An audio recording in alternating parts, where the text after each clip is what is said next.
Imagine your fleet of robots operating smoothly with minimal onboard computation. The real computational heavy lifting happens centrally, which allows for a more efficient allocation of resources and power.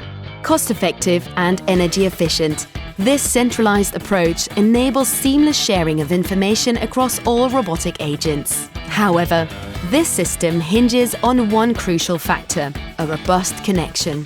Without it, robots could lose significant capabilities, displaying erratic behavior, or, in the worst case, make an emergency stop.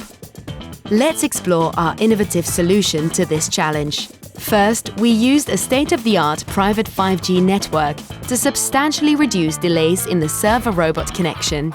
Second, to guarantee this reliability, we've developed a quality of service analysis tool.